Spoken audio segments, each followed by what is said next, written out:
Halo, dan halo. Selamat malam, selamat pagi, dan juga selamat siang bagi kamu yang menonton mungkin di keesokan harinya ya. Apa kabar semuanya? Masih ada saya, sahabat kamu Aryan Surya dari Pagar Kehidupan. Nah, teman-teman, apa kabar?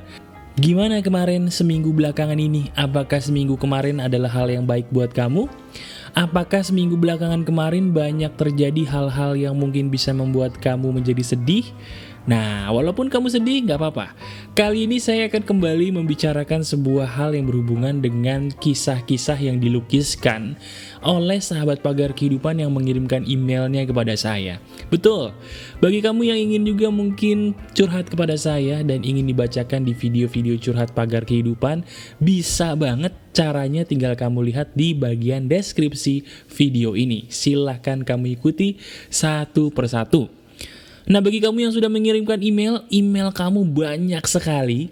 Dan saya tidak bisa membacakan semuanya, bukan karena apa, tapi rata-rata banyak loh pertanyaan di antara kamu semua yang jawabannya sudah ada di video-video saya di channel Pagar Kehidupan. Nah, jadi kalau misalnya sekarang email kamu nggak dibacain, gak usah sedih, karena memang itu jawabannya sudah ada di channel Pagar Kehidupan. Tinggal kamu cari. Nah, tanpa banyak berbasa-basi, ayo kita langsung bacain yuk email-email dari sahabat Pagar Kehidupan yang sudah saya sortir, karena ini adalah email-email yang bisa menginspirasi kamu dalam hidup kamu sendiri. Oke, kita lanjut. Nah, hari ini adalah hari keberuntungan saya. Kenapa? Karena kita sudah mengawali curhatan ini dengan email yang cukup bagus. Email kali ini dituliskan oleh seorang sahabat Pagar Kehidupan yang namanya tidak mau disebutkan karena masalah ini masalah keluarga ya. Kita sebut saja inisialnya yaitu MC. MC menuliskan email seperti ini nih teman-teman. Tolong disimak.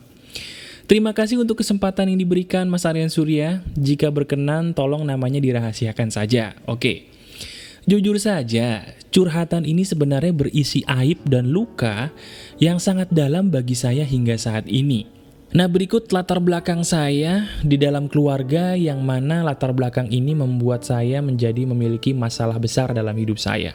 Begini kisah hidup saya. Jadi saya adalah seorang anak hasil dari bayi tabung yang diprogram sebagai bayi laki-laki. Ingat nih teman-teman, dia adalah anak yang dulunya lahir dari bayi tabung. Bukan lahir normal ya, dari bayi tabung. Dan bayi tabung itu direncanakan diprogram sebagai bayi laki-laki. Jadi orang tua dari orang ini menginginkan anak laki-laki sebegitu hebatnya. Sampai dia memprogram bayi tabung laki-laki. Nah, masalahnya mas bro, tetapi Tuhan berkehendak lain. Dan saya terlahir sebagai seorang perempuan. Masa kecil saya sungguh merasa tertolak. Karena orang tua saya menginginkan anak laki-laki, sementara saya adalah perempuan. Ketika saya beranjak dewasa, saya menyadari bahwa ayah saya berselingkuh dan sudah memiliki keluarga lain. Dan penyebabnya adalah karena dia sangat menginginkan anak laki-laki, sementara ibu saya hanya bisa memberikan saya sebagai seorang anak perempuan. Perlahan-lahan saya menyadari mas bro bahwa keluarga saya adalah keluarga yang broken home. Tapi kedua orang tua saya walaupun broken home tidak bercerai. Dengan kedua kakak saya menderita depresi. Jadi saya dan kakak saya menderita depresi berat akibat permasalahan ini. Nah pertanyaannya, wajarkah jika saya mas bro marah kepada Tuhan dan diri sendiri atas semua masalah yang terjadi? Dan pertanyaan yang kedua, sebagai anak yang tertolak, apa yang dapat saya lakukan untuk menyelamatkan keluarga dan membanggakan kedua orang tua saya? Terima kasih mas bro atas jawabannya. Saya doakan Pagar Kehidupan semakin maju dan semakin bisa menolong banyak orang. Terima kasih. Oke, amin buat doanya. Makasih juga buat MC. Kisah kamu sangat menarik sekali. Jadi teman-teman, kisahnya jadi saya rangkumin begini. Ada sebuah keluarga yang sangat menginginkan anak laki-laki. Saking menginginkan anak laki-lakinya nih sebuah keluarga, dia melakukan sebuah proses bayi tabung. Bayi tabungnya pun oleh para dokter yang mutakhir udah diprogram supaya dapat anak laki. Tapi Tuhan berkehendak lain, ternyata yang lahir justru si MC ini yang mana kelaminnya perempuan. Nah, karena dia lahirnya sebagai perempuan, orang tuanya pengen anak laki-laki, dia ditolak abis tuh. Saking ditolaknya, dia merasa tertekan, bahkan mohon maaf, bapaknya sendiri pun ternyata nikah lagi dengan perempuan lain hanya karena alasan pengen punya anak laki-laki. Dan dia sekarang depresi, dia minta tolong kepada saya bagaimana menghadapi masalah yang terjadi. Oke, sebelumnya saya ingin bilang dulu, teman-teman semua di luar sana, bagi kamu yang selama ini sering mencurhatkan masalah percintaan yang mohon maaf sekali kurang penting, seperti bicarain mantan, gimana cara LDR, dan juga membicarakan masalah-masalah yang udah jelas kamu dikhianati pasangan tapi kamu tetap nempel sama orang yang mengkhianati kamu. Kamu sadar gak sih kalau masalah percintaan kamu tuh dibandingin masalah MC ini gak ada apa-apanya loh. Coba, kamu sekarang pikirin masalah percintaan kamu yang mungkin ketahan gak bisa kamu curhatin karena mungkin, mohon maaf ya, sering saya abaikan gitu karena curhatan kamu tentang cinta terus. Kamu pikirin deh, masalah cinta kamu sama masalah MC beratan mana? Nah, masalah MC ini sangat berat sekali. Sangat berat sekali karena dia ditolak oleh keluarga inti. Nah, buat MC begini. Pertanyaan pertama tadi adalah kamu bertanya, wajar nggak sih mas bro jika gue marah sama Tuhan dan diri sendiri atas semua masalah yang terjadi? Jawabannya tidak wajar. Sekarang gini ya, saya ingin membacakan dulu sebuah kisah yang ada di dalam kitab suci saya, yaitu Quran.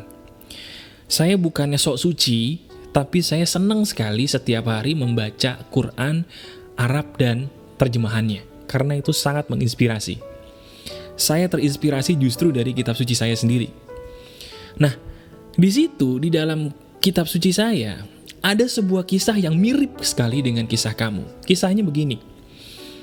Ada seseorang yang menginginkan anak laki-laki. Orang ini soleh, orang ini sangat dekat dengan Tuhan, orang ini orang baik. Dia berdoa terus pengen punya anak laki-laki. Badannya udah tua, ubannya udah banyak, tetap berdoa terus minta anak laki-laki. Tiba-tiba sama Tuhan, sama Yang Maha Kuasa, istrinya dikasih hamil. Seneng dong, iya kan? Istrinya dikasih hamil, ternyata begitu lahir, dia mintanya anak laki-laki, dikasih anak perempuan. Coba, kalau menurut kacamata orang normal, wajar dong orang ini kecewa. Sama seperti orang tua kamu toh, betul kan? Nah, cuman bedanya, kedua orang yang ada di kitab suci saya ini orang soleh. Jadi yang namanya orang soleh dia menerima. Apa yang dikatakan orang mereka? Mereka mengatakan, apa yang kau kehendaki itu adalah yang terbaik buat kami. Akhirnya kedua orang tua yang ada di kitab suci saya ini membesarkan anak perempuan ini dengan tulus, dengan ikhlas. Dan kamu tahu siapa anak perempuan itu? Anak perempuan itu adalah Maryam, atau yang biasa dikenal dalam Katolik sebagai Bunda Maria. Sekarang, kalau kamu juga mungkin orang yang mengenal Maryam, baik itu kamu Nasrani ataupun kamu Muslim, kamu tahu kan Maryam itu siapa? Kamu tahu Bunda Maria itu siapa? Betul, ibu dari Isa Al-Masih, ibu dari Yesus. Siapa sih zaman sekarang yang gak kenal Bunda Maria? Siapa yang gak kenal Maryam? Begitu termasyur namanya sampai sekarang karena dia diizinkan menjadi orang yang soleh, namanya besar oleh Tuhan sebagai orang yang mengandung juru selamat atau nabi.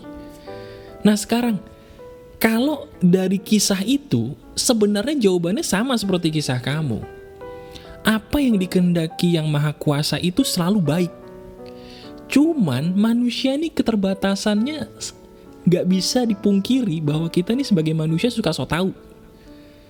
Suka sok tahu, suka nebak-nebak gitu loh. Nebak-nebak nih kayaknya Tuhan nih sama gue jahat banget nih. Gue minta A dikasihnya B. Kenapa sih gue pilih kasih banget sama gue? Giliran orang lain aja berdoa dikasih. Gue minta sesuatu aja gak dikasih. Wow, gitu kan? Padahal sebenarnya kita gak punya ilmu yang setinggi ilmu yang dimiliki oleh Yang Maha Kuasa. Kita gak tahu bahwa memang kita mintanya A, tapi belum tentu A itu terbaik. Yang Maha Kuasa punya rencana dengan kelahiran kamu MC yang kamu saat ini belum tahu. Bagi kamu yang sekarang orang tua nih, kamu sekarang pengen punya anak laki-laki, pengen punya anak perempuan, tiba-tiba lahirnya tidak sesuai dengan kehendak kamu, kelaminnya ketahuilah bahwa Yang Maha Kuasa punya rencana dengan anak itu. Sama seperti Maryam tadi, sama seperti Bunda Maria tadi. Awalnya kecewa, aduh kita minta anak laki-laki dapatnya perempuan. Tapi karena mereka orang soleh, dirawat terus, sampai akhirnya jadi orang besar tuh perempuan yang mereka rawat. Sama seperti kamu MC. Sekarang tugas kamu stop berburuk sangka sama Tuhan. Sekarang juga sambil kamu dengarkan video ini, audio ini, kamu minta maaf deh sama Yang Maha Kuasa. Bagi kamu juga yang mungkin masalahnya sama seperti MC, coba mulai sekarang juga nih sambil kamu dengerin video saya, minta maaf sama Yang Maha Kuasa. Karena sifat Yang Maha Kuasa itu salah satunya adalah maha bijaksana. Maha bijaksana itu artinya lebih bijaksana dari orang yang paling bijaksana. Orang paling bijaksana aja kita kadang-kadang gak ngerti nih, pola pikirnya tuh terlalu tinggi gitu loh. Pikirannya luas banget kan orang paling bijaksana. Nah, Sang Pencipta itu lebih bijaksana dari orang itu. Jadi kita gak bisa nebak, apa sih maksud kelahiran gue? Karena gak bisa nebak, gak usah ditebak. Jalanin aja sambil kita berendah hati kepada keinginan Sang Pencipta. Rendah hati, terima. Apa yang dikehendaki Sang Pencipta, kita terima. Seperti halnya kedua orang soleh yang ada di kitab suci saya tadi. Terima. Itu namanya adalah orang-orang yang takwa. Ya? Itu jawaban untuk pertanyaan pertama. Yang kedua, kamu bertanya, sebagai anak yang tertolak, apa yang dapat saya lakukan Mas Bro untuk menyelamatkan keluarga dan membanggakan kedua orang tua saya? Jawabannya adalah, jadilah orang yang dekat dengan Tuhan. Dekat dengan Tuhan itu, kamu akan selalu ditunjukkan jalan yang terang. Jalan yang terang itu bisa dilihat kalau hati kita bersih. Nah, satu-satunya cara supaya hati kita bersih, deket dengan Sang Pencipta. Jadi mulai sekarang, MC, mulai sekarang kamu minta ampun dulu sama Yang Maha Kuasa. Maaf karena saya telah berburuk sangka. Katakan kepada Yang Maha Kuasa, saya tahu bahwa rencanamu adalah yang terbaik. Pasti ada maksudnya. Nah, sekarang tugas kamu yang pertama, dekatkan diri dulu kepada Sang Pencipta. Sambil kamu sekarang juga melakukan hal-hal yang memang sudah jadi kelebihan kamu, pasti ada. Kamu cari itu, gunakan video saya yang cara menemukan keunikan diri sudah ada di situ di channel saya. Kamu temukan keunikan diri kamu dan kamu tekuni sampai kamu berhasil. Nanti ada saatnya tuh, tiba-tiba semuanya berbalik. Yang tadinya orang tua kamu mungkin menyepelekan kamu, tiba-tiba mereka sangat bangga dengan kamu. Ya, itu jawaban saya buat kamu. Good luck terus buat kamu MC, dan good luck juga buat sahabat pagar kehidupan yang nasibnya sama seperti MC ini, ya. Nah, itu dia tadi email pertama kita dari seseorang yang berinisial MC. Ternyata kisahnya pertama-tama aja udah bikin kita jadi sedikit renyuh ya. Ada loh kisah kayak gini di kehidupan di sekitar kita ya. Nah, sekarang kalau kamu terenyuh dengan kisah tadi, masih ada juga kisah kedua yang cukup membuat saya juga menjadi terenyuh. Kali ini dicurhatkan oleh seseorang yang namanya juga tidak mau disebutkan karena ini masalah pribadi lagi. Inisialnya adalah EP. Curhatnya begini, Mas Bro, ayah saya belum lama meninggal. Waduh, innalillahi ya, semoga diterima di sisinya ya. Ayah saya belum lama meninggal, baru sekitar 2 minggu. Wah, baru. Sebelum ayah saya meninggal, Mas Bro, ayah saya sempat ditipu oleh orang yang tidak dikenal. Waduh. Ayah saya dulunya mengerjakan proyek sekitar 2 minggu. Tapi sayangnya, Mas Bro, ayah saya sama sekali tidak dibayar. Berulang kali ayah saya menghubungi orang tersebut, tapi sama sekali orang itu tidak memberikan jawaban kepada ayah saya.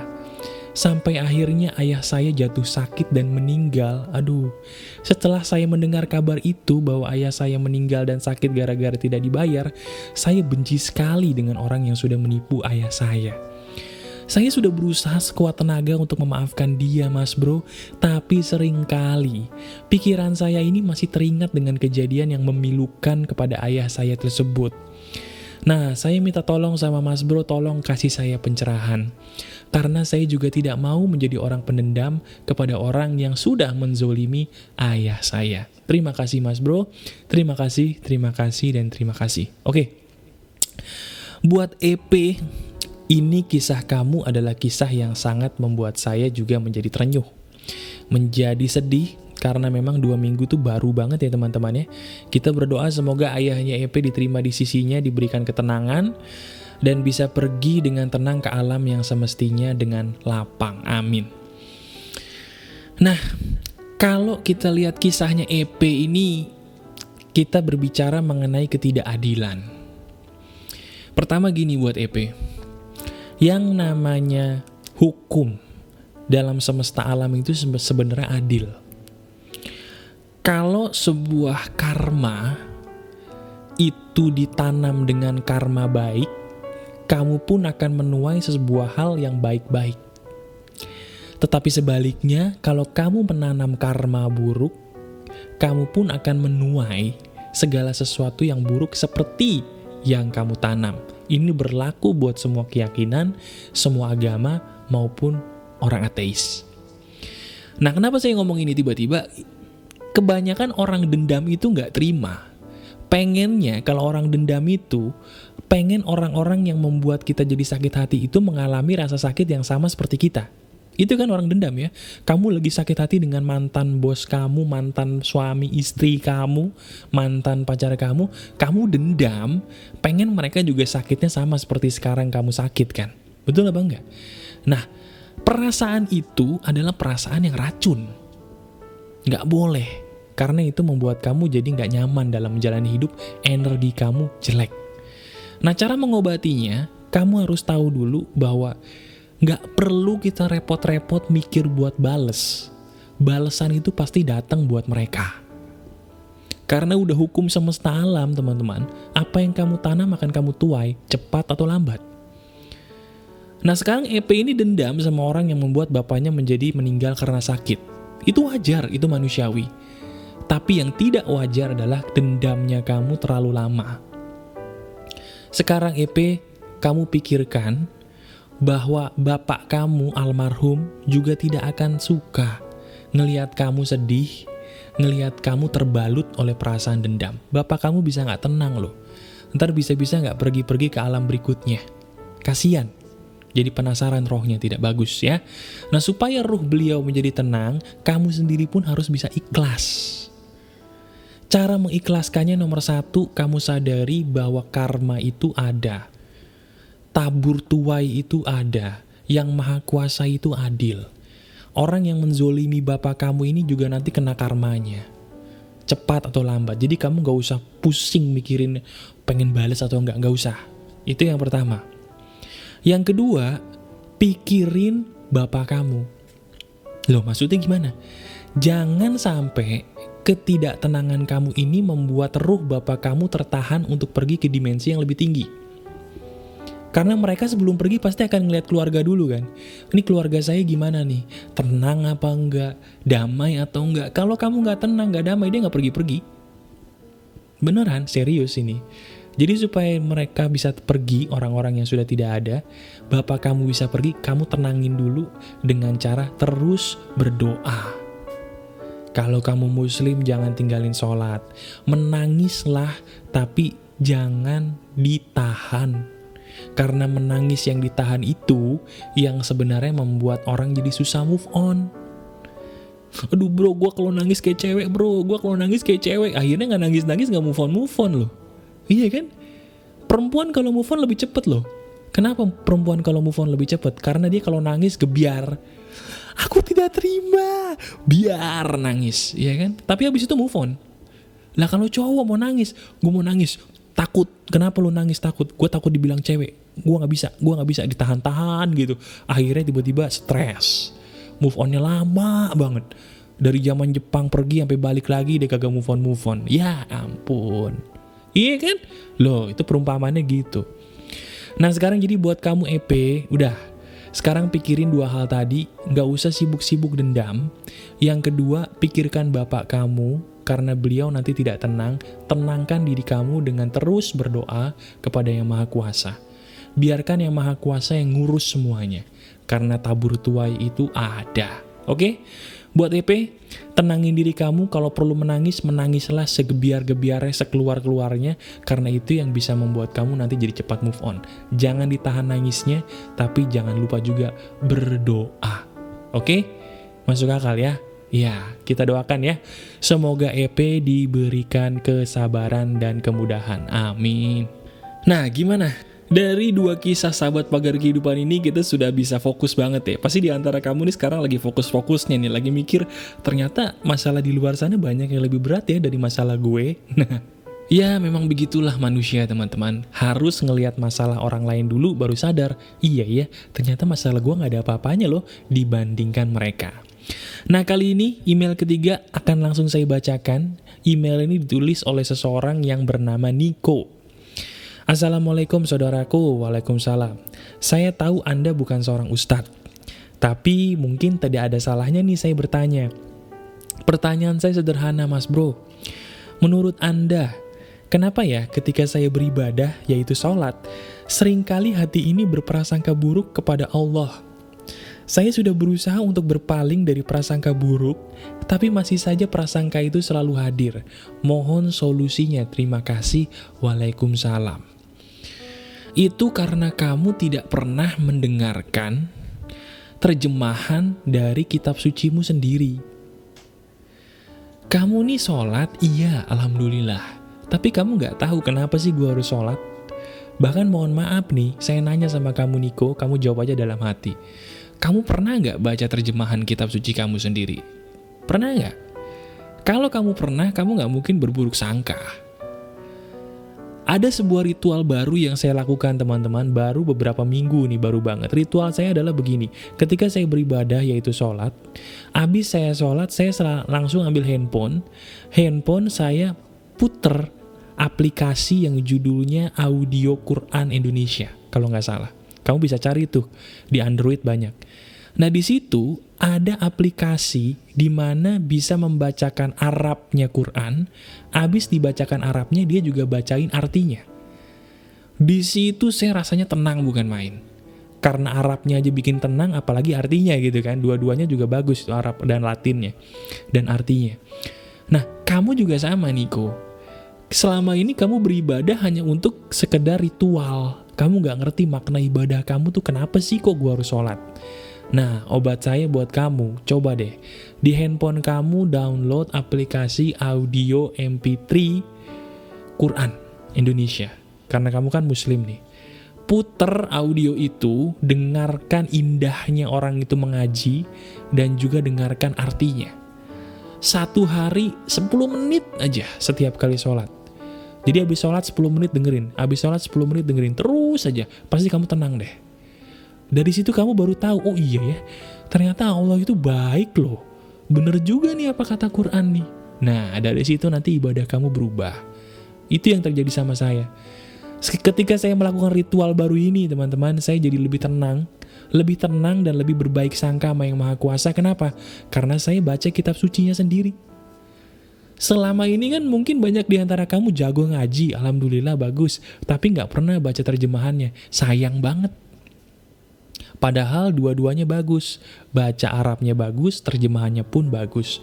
Dua-duanya itu obat kehidupan. Ya, jadi buat Niko, mulai saat ini ayo gunakan cara saya tadi, lihat hasilnya, pasti ada perubahan. Ya, gratis itu aplikasinya, nggak bayar. Ya, coba dilakukan. Nah, email berikutnya juga keren banget nih teman-teman nih. Email berikutnya ini ada hubungannya dengan masalah hutang piutang, tapi pertanyaannya keren banget. Pertanyaan ini ditanyakan oleh seorang yang bernama Muhammad Nur. Assalamualaikum Mas Bro, waalaikumsalam. Saya Muhammad Nur dari Tangerang, mau langsung aja nih bertanya ke pertanyaannya. Oke, pertanyaan saya nomor 1. Apa benar Mas Bro, yang namanya hutang itu dapat menghambat rezeki kita? Yang kedua, keluarga saya sering berhutang karena terpaksa untuk memenuhi kebutuhan hidup. Apakah itu diperbolehkan sebenarnya Mas Bro? Yang ketiga, misalnya nih Mas Bro, ada orang lain berhutang, namun memakai nama saya. Haruskah saya melunasi hutang tersebut? Apalagi orang yang berhutang tersebut tidak mau membayarnya. Terima kasih. Ini pertanyaannya polos tapi penting. ya. Polos tapi penting. Jadi gini, saya jawab satu-satu. Ini ada seseorang sahabat pagar kehidupan namanya Muhammad Nur. Dia bertanya pertanyaannya bagus-bagus nih. Nomor 1, apakah benar hutang itu dapat menghambat rezeki kita, Mas Bro? Jawabannya bisa. Hutang bisa menghambat rezeki kita karena hutang itu menggerogoti rezeki kita. Kebiasaan menghutang itu yang bahaya. Lah tapi kan kalau untuk memenuhi kebutuhan hidup, boleh dong Mas Bro. Daripada kamu ngutang mendingan kamu sedekah. Karena sedekah itu bisa memperluas rezeki. Betul apa enggak teman-teman? Nah buat kamu nih sekarang, yang juga sama kayak Muhammad Nur, yang suka ngutang demi kebutuhan hidup, coba deh mulai sekarang di stop dulu. Di stop dulu, itu kebiasaan yang kurang baik itu. Bener. Mulai saat ini, kita pakai hukum alam semesta yang udah dibuat sang pencipta, barang siapa yang bersedekah akan dilapangkan. Pakai itu. Ya, mulai saat ini yang dirutinin jangan ngutang. Mulai saat ini yang dirutinkan jangan minta hutang sama si A, si B, si C, jangan. Yang dirutinkan adalah sedekah. Ganti hutang dengan sedekah, pasti akan ada kemudahan. Itu udah janji dari yang Maha Kuasa kok. Iya kan, kalau udah janji yang Maha Kuasa gak pernah bohong. Sedekah aja. Mulai hari ini, setelah kamu mendengar video ini, pikirin, gue mau sedekah ke siapa ya? Tapi kalau sedekahnya pakai duit hutang, boleh nggak Mas Bro? Misalnya gitu ya. Duit kamu nih sebenarnya buat bayar hutang. Ya minta izin dulu sama yang Maha Kuasa. Minta ridho sama yang Maha Kuasa. Minta izin gitu. Yang, ya Tuhan, ya Allah, saya minta nih, saya lagi butuh uang. Saya lagi butuh uang untuk melunasin hutang dengan izinmu ya Allah. Saya sedekah. Sedekahnya juga ke orang-orang yang membutuhkan. Kalau masih ada orang tua. Kalau orang tua udah nggak ada, mertua. Masih ada nggak mertua? Kalau mertua juga udah, baru anak yatim. Baru orang miskin. Terus aja gitu. Nanti tiba-tiba ada kemudahan tuh. Rezekinya dari mana datang. Nggak bisa ditebak. Ya, cobain itu. Nah, nomor 2 udah kejawab. Pertanyaan kamu nomor 2, salah nggak sih kalau berhutang untuk memenuhi kebutuhan hidup? Apakah itu diperbolehkan? Jawaban saya salah. Ganti hutang dengan bersedekah. Yang nomor 3, misalnya ada orang lain berhutang, nah nih, namun memakai nama saya. Haruskah saya melunasi hutang tersebut Mas Bro? Apalagi orang yang berhutang itu tidak mau membayarnya. Lah kowe ngapain? Lah bener toh. Kowe itu ngapain ngelunasin utang orang pakai nama kamu? Ya enak banget orang-orang. Bahaya nanti 100 orang pakai nama Muhammad Nur nih. Nama KTP-nya Muhammad Nur Abdullah. Pakai nama dia, utang kita lunas, setuju semuanya, setuju gitu. Ya kasihan kamu dong. Iya kan? Jangan, nggak boleh. Yang utang yang bayar, kenapa jadi kamu? Kalau mereka pakai nama kamu bilang, lu jangan bikin gua gila dong. Lu ngutang pakai nama gue, kata pagar kehidupan nggak boleh, lu lunasin sendiri, gitu. Ya, jadi barang siapa yang berhutang dia yang lunasin. Jangan mentang-mentang dia pakai nama kamu malah kamu yang lunasin, kecuali mereka orang tua, beda. Misalnya mereka bapak ibu kamu, mereka mertua kamu, oke lah kita ngalah sekali-sekali lah. Tapi itu pun jangan terus-terusan, gak bagus. Iya kan? Tapi kalau teman, apalagi orang asing, ambil batu lempar aja. Emang lu pikir lu siapa pakai nama gua ngutang gitu dong ya? Bener, kalau kamu menyediakan diri diinjek-injek, kamu diinjek-injek loh. Jangan ya, utang mereka, utang kamu, utang kamu. Satu lagi, jangan lupa rutin bersedekah. Itu dia obatnya buat kamu. Oke Muhammad Nur? Oke ya, jangan dong masa utang orang kamu yang bayar. Aduh, baik bener nih orang nih. Mudah-mudahan rezeki kamu bagus, orang baik. Amin. Nah tidak kerasa kita udah masuk ke setengah jam loh. Cepet ya, kita asik nih. Masih asik gak? Masih seru ya? Gimana, di antara kamu udah ada yang ngantuk belum? Belum kan? Jangan ngantuk dong. Kita masih ada beberapa email lagi nih. Gak apa-apa ya. Sekali-sekali kita dengerin curhat. Oke? Semangat. Nah email berikutnya nih juga keren nih teman-teman. Email berikutnya dari seseorang yang namanya Setiadi Theo. Salam sejahtera. Terima kasih telah diberikan kesempatan untuk bertukar pikiran.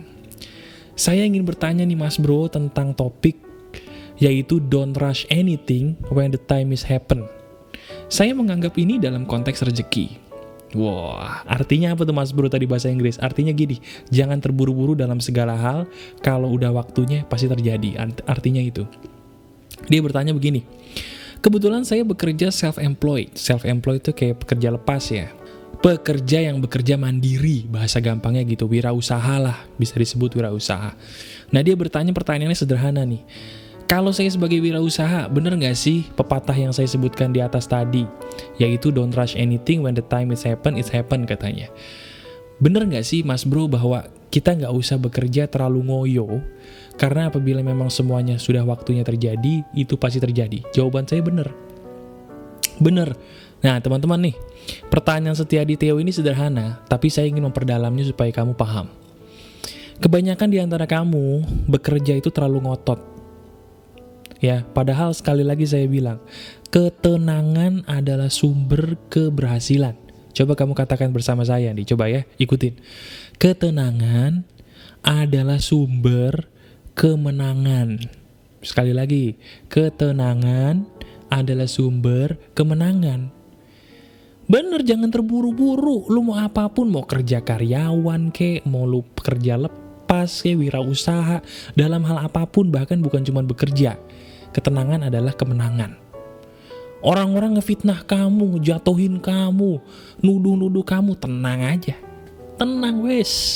Kembalikan semuanya kepada Sang Pencipta. Bener, kalau udah waktunya terjadi, terjadi. Tapi harus ada ikhtiarnya juga. Ikhtiarnya kalau ala pagar kehidupan, usahanya nggak perlu ngoyo. Usaha secukupnya, ditambah sedekah, ditambah syukur, ditambah amal baik sama orang tua, sama orang di sekitar kita, semuanya lancar. Itu udah terbukti kan sama kamu semua yang udah praktek kan? Bener ya? Udah terbukti ya mancing rezeki dengan cara itu, bener ya? Nah, jadi buat kamu Setiadi Theo, betul. Itu berlaku buat pekerjaan apapun, nggak usah ngoyo. Nggak usah ngoyo, bekerja aja dengan porsi yang cukup. Yang penting kamu cintai itu pekerjaan kamu, sambil bersedekah, sambil beramal baik, terutama ke orang tua kalau masih ada, nanti lancar dengan sendirinya. Oke Setiadi ya, pertanyaannya sederhana tapi bagus. Oke. Nah pertanyaan berikutnya ditanyakan oleh seseorang yang bernama Kelvin Huang. Wih, namanya keren lu. Pertanyaannya begini. Selamat malam Mas Bro, malam juga. Di video Mas Bro yang sebelumnya saya pernah mendengar Mas Bro menjelaskan tentang meditasi. Tetapi itu hanya singkat saja dulu Mas Bro ngejelasinnya. Nah yang saya mau tanyakan tuh begini Mas Bro. Apakah Mas Bro sendiri pernah praktek meditasi? Jika pernah, apa boleh bagi dong caranya meditasi ala Mas Aryan Surya tuh gimana sih? Terima kasih sebelumnya. Wih keren nih pertanyaannya nih. Jadi gini teman-teman, kalau saya percaya bahwa ketenangan adalah segalanya. Nah, salah satu cara untuk ketenangan saya pernah bilang di video-video saya yang lalu, caranya adalah salah satunya ya, dengan meditasi. Nah, meditasi itu kalau saya nyebut meditasi seolah-olah orang langsung memikirkan ritual agama tertentu. Padahal meditasi itu bukan ritual agama tertentu, tapi meditasi itu adalah sarana, seperti halnya kamu olahraga, tidur, dan sebagainya. Nah, meditasi ala saya, biasanya saya lakukan ketika saya beribadah, yaitu sholat. Saya udah bilang berkali-kali di beberapa video, kesalahan orang-orang zaman sekarang ketika beribadah sholat adalah terlalu cepat. Terlalu cepat. Padahal dicontohkan sama Nabi itu lambat. Lo tau dari mana Mas Bro, ngomong aja lo ngasal. Sabar dulu. Ada hadisnya Mas Bro. Rasul itu kalau sholat saking lamanya sampai dikira lupa sama sahabatnya. Ada hadisnya loh. Saya nggak asal ngomong ini. Nah kalau Rasul nyontohinnya nggak cepet-cepet, kita nggak usah salah sama Rasul nggak apa-apa. Yang penting jangan buru-buru. Nikmati gerakan per gerakan. Nah itu meditasi saya. Nah ketika saya ngelakuin ini rasanya tenang. Tenang banget. Jadi ketika saya meditasi itu saya langsung ke dalam ibadah saya itu sholat. Itu tenangnya luar biasa loh. Ya, ditambah lagi yaitu tadi yang saya katakan di depan. Salah satu ciri meditasi saya adalah saya harus mendengarkan suara Quran beserta terjemahannya. Itu juga meditasi. Jadi meditasi itu sebenarnya kalau buat saya pribadi ya, nggak tahu buat kamu, itu adalah segala sesuatu yang membuat kamu fokus ke saat ini dan tenang. Itu meditasi. Nah itu saya dapatkan di dalam sholat yang kusyuk dan mendengarkan MP3 audio Quran tadi yang saya sebutkan di depan. Ya. Jadi saya nggak tahu keyakinan kamu apa, Kevin Huang. Kalau menurut saya, dengan keyakinan saya itu caranya seperti itu. Tapi kalau kamu misalnya punya keyakinan lain, tidak sekeyakinan dengan saya, nggak masalah. Lakuin dengan keyakinan kamu seperti apa, lakukan. Intinya, meditasi itu adalah segala sesuatu yang fokus ke saat ini dan menenangkan jiwa. Itu intinya. Oke, Kevin? Oke. Nah, teman-teman, kali ini saya ingin membacakan sebuah email yang berkaitan dengan rezeki nih. Email ini ditulis oleh seseorang yang bernama Rika. Pertanyaannya begini. Halo, selamat malam Kak Aryan. Saya ingin bertanya sebuah pertanyaan nih. Pertanyaan saya langsung aja ya. Gimana sih caranya kita bisa mendekatkan diri dengan rezeki dari Allah? Aku kok kayaknya semakin jauh dari rezeki Allah ya. Kenapa ya? Padahal segala sesuatu udah aku usahain, udah aku pasrahin sama Allah. Tapi kenapa aku belum dapat kerjaan juga ya? Gimana caranya kayak biar gak selalu putus asa dengan keadaan ini? Dan selalu semangat dan yakin bahwa Allah itu selalu ngasih rezeki buat aku. Terkadang suka nyalahin diri sendiri nih. Dan kayaknya putus asa banget, rasanya gak ada gunanya gitu diri saya. Makasih Kak Aryan. Oke. Jadi Rika ini intinya putus asa teman-teman. Dia belum dapat kerjaan dan kembali menyalahkan yang maha kuasa. Wih, udah banyak ya tadi kita bacain di depan ada email yang selalu ujung-ujungnya menyalahkan sang pencipta ketika ada sebuah kemalangan terjadi. Nah jawabannya buat kamu Rika sama seperti jawaban buat orang yang ada di depan tadi. Kalau nggak salah si MC. Kita tidak pernah tahu rencana yang maha kuasa itu seperti apa buat hidup kita. Cuman rencana yang maha kuasa itu selalu baik. Dari email yang kamu tuliskan barusan, saya bisa mengetahui bahwa kamu adalah tipe orang pengeluh. Tipe orang pengeluh ini bahaya loh. Bahayanya kenapa? Karena orang yang mengeluh rezekinya akan jauh. Kebalikannya orang yang suka bersyukur rezekinya akan dekat dan berkelimpahan. Itu udah hukum alam. Ya. Nah buat kamu Rika, kamu ini tipe orang pengeluh nih. Kelihatan banget dari cara kamu nulis di email. Satu hal yang harus kamu kurangi atau hilangkan adalah stop mengeluh. Kemarin saya di video yang ada teknik MDL, iya kan? Teknik MDL tahu ya teman-teman ya? Teknik MDL tuh namanya mending diem lu. Kalau nggak salah, mingkem deh lu. Bukan mending diem lu, mingkem deh lu. Ingat nggak teman-teman? Ada ya? MDL mingkem deh lu. Nah mingkem deh lu ini juga harus dilakukan sama kamu Rika. Harus mingkem. Sebelum kamu ngeluh tuh diem dulu. Jangan ngeluh, karena ngeluh ini yang bikin rezeki kamu jauh. Ya, stop mengeluh, perbanyak syukur, terima. Apa yang Tuhan kasih, terima. Karena semakin kamu ngeluh, semakin jauh kamu dari berkah yang maha kuasa. Itu sudah teruji. Oke? Stop ngeluh. Jangan ngeluh, masalah orang masih banyak yang lebih berat daripada kamu. Sudah terbukti tadi di email-email kita yang sebelumnya, ya kan? Oke, email berikutnya juga dituliskan oleh seorang sahabat pagar kehidupan, dan email ini cukup keren nih. Email ini ditulis oleh seseorang yang bernama Okta. Okta menuliskan pertanyaan yang keren nih teman-teman, ada ceritanya juga nih.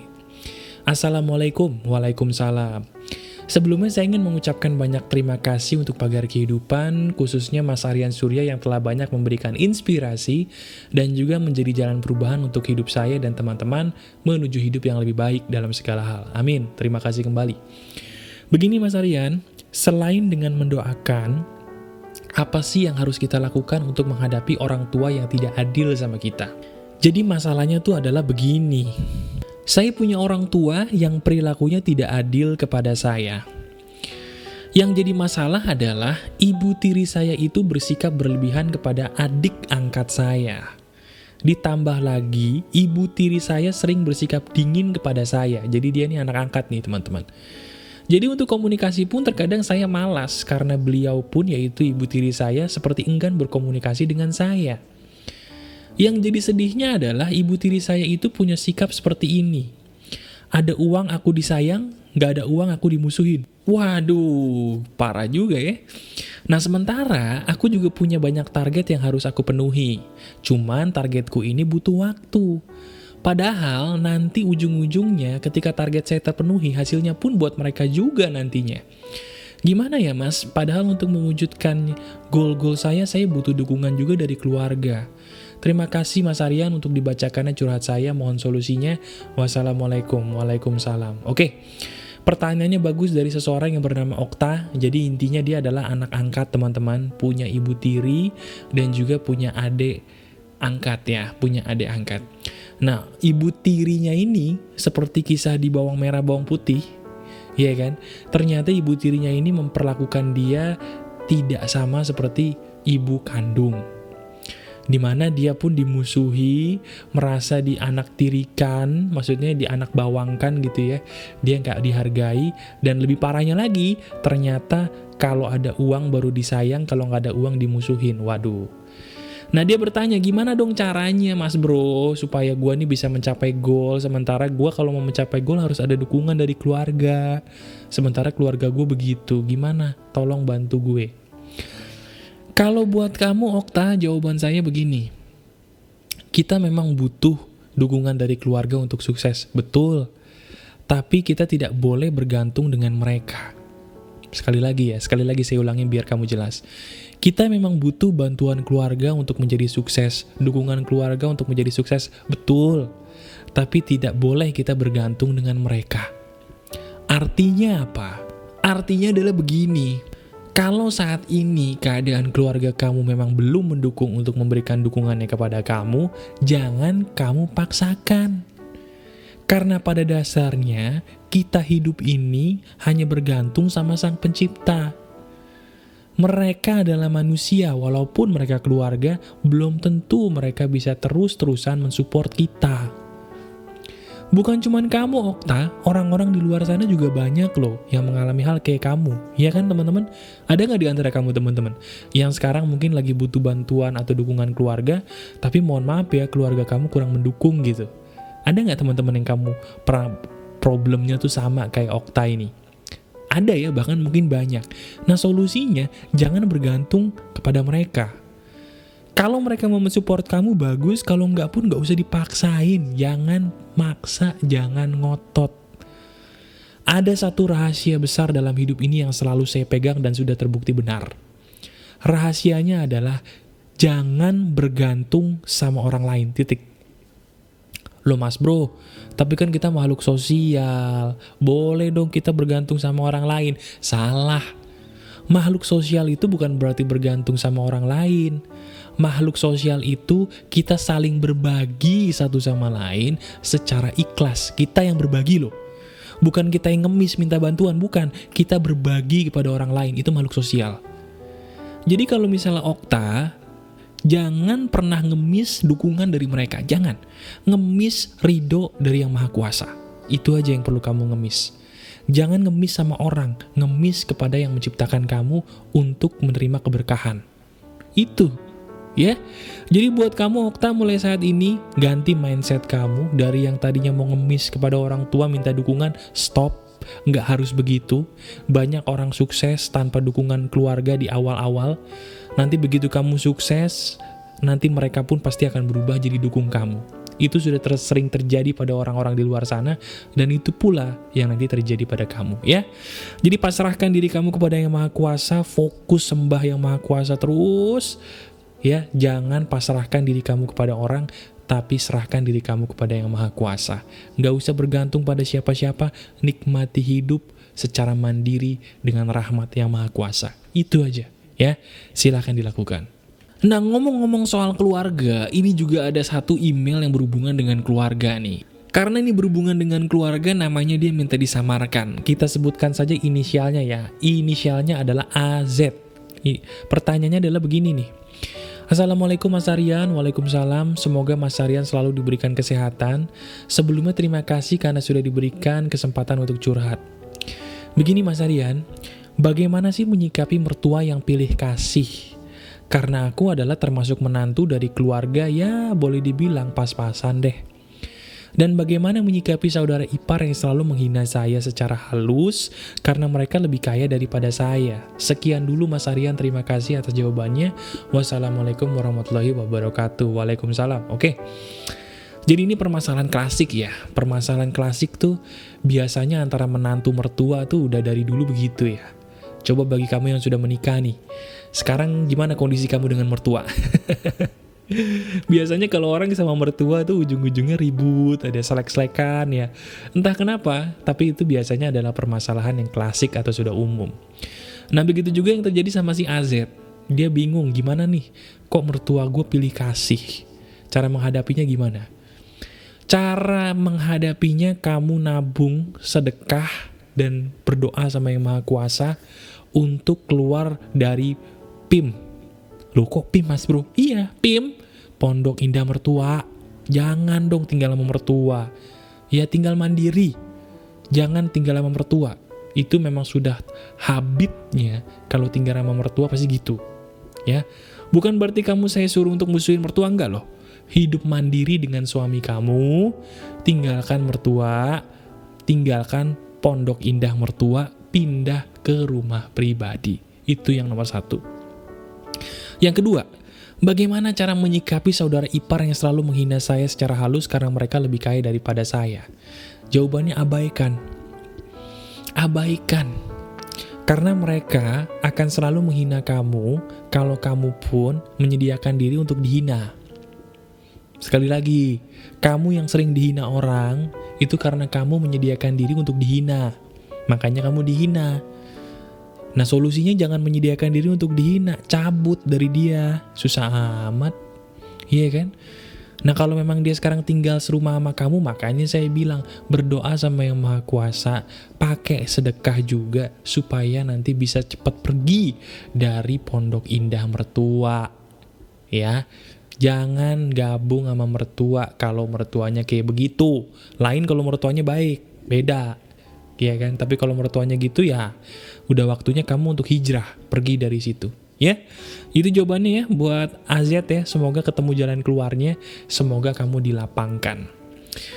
Nah berikutnya ada email nih. Udah mau 1 jam gitu teman-teman. Ada email berikutnya. Emailnya tinggal 2 lagi. Dan ini emailnya bagus nih. Assalamualaikum Bro Surya. By the way, gue mau minta tips nih Bro Aryan Surya. Oke. Apa tipsnya? Apa aja sih yang harus dilakukan agar supaya nggak overthinking gitu? Gue tuh suka berpikir berlebihan akan segala sesuatu, baik itu terhadap orang lain maupun kehidupan. Nah, email dari seseorang yang bernama Givari Aziz ini bagus. Kenapa? Karena banyak nih kayaknya di antara kamu yang kebanyakan mikir. Siapa di antara kamu yang selalu mikirnya terlalu jauh kepada orang lain? Coba angkat tangan. Angkat tangannya coba siapa di antara kamu yang suka mikir terlalu jauh kepada orang lain? Angkat tangan. Nah lu ngapain ngangkat tangan? Orang kagak gue lihat juga ngapain ngangkat tangan gitu yang ngangkat tangan. Ya kena deh. Gimana caranya kita supaya tidak berpikir berlebihan terhadap orang lain? Caranya adalah jangan dipikirin. Aduh kok gampang banget jawabannya mas bro. Emang begitu. Ngapain lu pikirin orang lain secara berlebihan? Nggak semua yang kamu pikirin itu bener. Iya kan? Kamu sekarang taruh tangan di dada deh. Kamu bilang, kamu ikuti kata saya ya. Buat kamu yang kayak Givari nih, yang selalu mikirin orang lain berlebihan, kamu taruh tangan di dada, kemudian kamu katakan, ikuti saya ya, ikuti saya. Katakannya begini, diri gue lebih penting dari penilaian mereka. Ayo, katakan, ayo. Diri gue, yang keras. Diri gue lebih penting dari penilaian mereka. Sekali lagi ambil pegang dada ya. Diri gue lebih penting dari penilaian mereka. Dah, itu aja. Intinya, biasakan diri kamu untuk mengutamakan diri kamu sendiri dulu sebelum orang lain. Bukan berarti kamu egois, tapi karena memang kebahagiaan itu terjadi ketika kamu bisa murni menjadi diri kamu sendiri, Givari. Ya, jadi kamu selalu katakan di dalam hati kamu sambil megang dada tadi, diri gue lebih penting daripada penilaian orang lain. Titik. Ya, oke teman-teman, itu aja email yang bisa saya bacakan. Ada email penutup yang diberikan oleh seseorang yang bernama Dedi Chuan. Email ini sebenarnya bukan sebuah pertanyaan, tapi email ini adalah sebuah testimoni. Makanya saya sengaja taruh di bagian akhir. Saya sebenarnya sangat senang sekali teman-teman, karena kamu semua sudah banyak yang praktek apa yang saya bagikan ya. Karena dengan prakteknya kamu, hidup kamu banyak yang berubah, dan dengan banyak berubahnya hidup kamu, saya pun bisa kena berkahnya. di akhir zaman nanti ketika saya menghadapi hari akhir. Cielah, ngomong opo aku. Beneran, makasih ya teman-teman karena kamu sudah bisa berubah karena saya. Begitu juga dengan Dedi Cuan. Dedi Cuan begini nih. Malam Mas Aryan, saya Dedi. Mas Aryan, saya mau curhat mas. Curhatnya begini nih. Soal keajaiban yang saya dapat dari praktek pagar kehidupan. Mas Aryan masih ingat kan, dulu kita ada live streaming. Dan saya curhat lewat line waktu itu tentang hutang. Puji syukur nih Mas Aryan, lewat usaha doa dan praktek setelah melihat hampir semua video pagar kehidupan, keajaiban terjadi. Hutang saya dari 80 jutaan, 80 juta, berkurang sampai 20 juta. Dan akhirnya lunas pada hari Jumat lalu tanggal 12 Mei 2017. Bulan Mei memang bulan yang bagus. Banyak orang keren lahir ya. Banyak orang keren lahir termasuk yang ngomong gitu. 12 Mei 2017 utang lunas. Terima kasih Mas Aryan sudah ingatkan saya soal ibadah. Dan saya sudah mulai beribadah lagi ke tempat ibadah saya dengan baik. Sekali lagi terima kasih banyak mas. Saya berdoa kepada Tuhan semoga suatu hari nanti saya bisa melihat pagar kehidupan di salah satu stasiun TV. God bless you Mas Aryan. Wih, terima kasih Dedi Cuan. Ternyata Dedi Cuan ini adalah seseorang yang sangat suka memperhatikan video saya di pagar kehidupan dan mau praktek. Itu dia ya.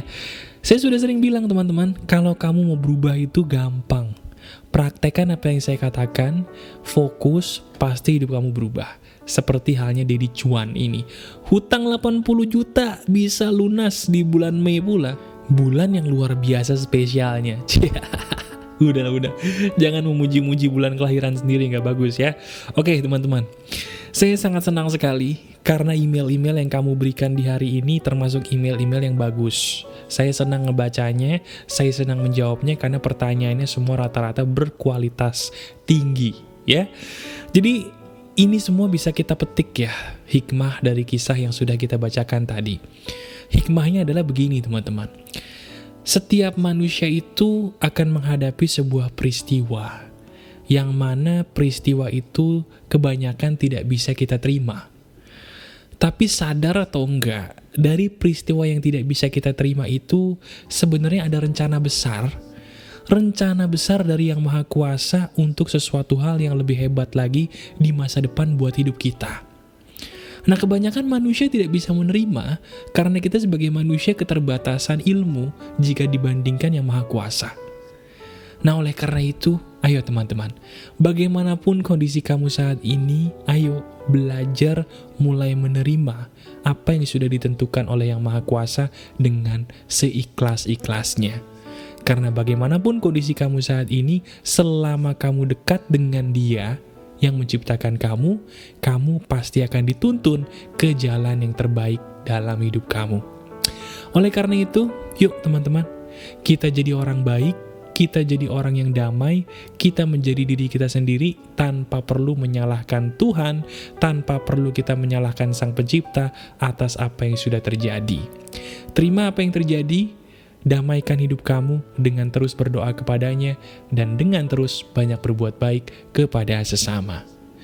Masih ada saya Aryan Surya, sahabat kamu dari Pagar Kehidupan. Tetap keep spirit, keep sharing, and keep loving. Bye-bye.